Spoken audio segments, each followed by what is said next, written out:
ಯಾವತ್ತೂ ಒಂದೇ ದೋಸೆ ತಿಂದು ಬೋರ್ ಆಗಿದೆ, ಸ್ವಲ್ಪ ಡಿಫ್ರೆಂಟಾಗಿ ಏನಾದರೂ ಮಾಡಿಕೊಡ್ತೀಯಾ? ಹಾಂ, ಮಾಡ್ಕೊಡ್ತೀನಿ ಬಾ. ಇನ್ಸ್ಟೆಂಟ್ ಟೊಮೊಟೊ ದೋಸೆ ಹೇಗೆ ಮಾಡೋದಂತ ನೋಡ್ಕೊಂಬರೋಣ ಬನ್ನಿ.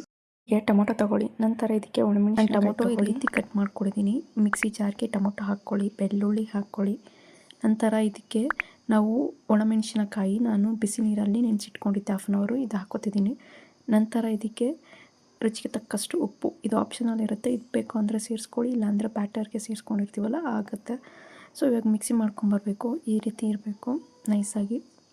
ಈಗ ಒಂದು ಬೌಲ್ಗೆ ಟ್ರಾನ್ಸ್ಫರ್ ಮಾಡ್ಕೊಳ್ಳಿ ನಾವು ಮಾಡ್ಕೊಂಬಂದಿರುವ ಮಿಶ್ರಣವನ್ನೆಲ್ಲ. ಈಗ ದೋಸೆ ಬ್ಯಾಟರ್ ಹಾಕ್ಕೊತಿದ್ದೀನಿ, ಎಷ್ಟು ಬೇಕೋ ಅಷ್ಟು ಹಾಕ್ಕೊಳ್ಳಿ.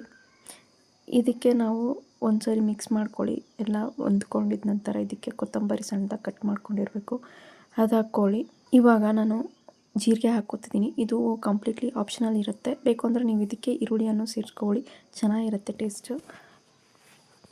ಈಗ ನಾವು ಸ್ಟವ್ ಮೇಲೆ ಒಂದು ಪ್ಯಾನ್ ಇಟ್ಕೊಂಡಿದ್ದೀನಿ, ಅದಕ್ಕಾದ ನಂತರ ನಾವು ಒಂದು ದೋಸೆ ಬ್ಯಾಟರನ್ನು ಒಯ್ಕೊತಿದ್ದೀನಿ. ಈ ರೀತಿ ತೆಳುವಾಗಿರಬೇಕು, ಚೆನ್ನಾಗಿರುತ್ತೆ, ಆಗ ಕ್ರಿಸ್ಪಾಗಿರುತ್ತೆ ತಿನ್ನೋಕ್ಕೆ ಟೇಸ್ಟು. ಹೀಗೆ ಮಾಡ್ಕೊಳ್ಳಿ. ಇವಾಗ ಅದು ಒಂದು ಸಲ ಬೆಂದಿದೆ, ಆ ಟೈಮಲ್ಲಿ ನಾವು ಆಯಿಲ್ ಗ್ರೀಸ್ ಮಾಡ್ಕೊಳ್ಳಿ. ನಂತರ ಈ ರೀತಿ ಇರುತ್ತಲ್ಲ, ಈ ರೀತಿ ಇರೋವಾಗ ನಾವು ತಿರ್ಸ್ಕೊಂಡ್ರೆ ಆಯಿತು. ನಾನು ತೋರಿಸ್ತಿದ್ದೀನಲ್ವ, ಈ ರೀತಿ ತಿರ್ಸ್ಕೊಳ್ಳಿ. ನೋಡಿ, ಈ ರೀತಿ 2 ಸೈಡ್ ತಿರ್ಸ್ಕೊಳ್ಳಿ. ಸಿಂಪಲ್ ಆ್ಯಂಡ್ ಟೇಸ್ಟಿಯಾದ ಟೊಮೊಟೊ ದೋಸೆ ರೆಡಿ ಆಗುತ್ತೆ ಇನ್ಸ್ಟೆಂಟಾಗಿ. ಮಕ್ಕಳಿಗೆ ತುಂಬ ಇಷ್ಟಪಟ್ಟು ತಿಂತಾರೆ. ಯಾವತ್ತೂ ಒಂದೇ ತಿನ್ನೋಕ್ಕಿಂತ ಡಿಫ್ರೆಂಟಾಗಿ ಮಾಡ್ಕೊಳ್ತೀನಿ. ನಿಮಗೆ ಈ ವಿಡಿಯೋ ಇಷ್ಟ ಆದರೆ ಲೈಕ್, ಶೇರ್, ಕಮೆಂಟ್, ಫಾಲೋ ಮಾಡಿ.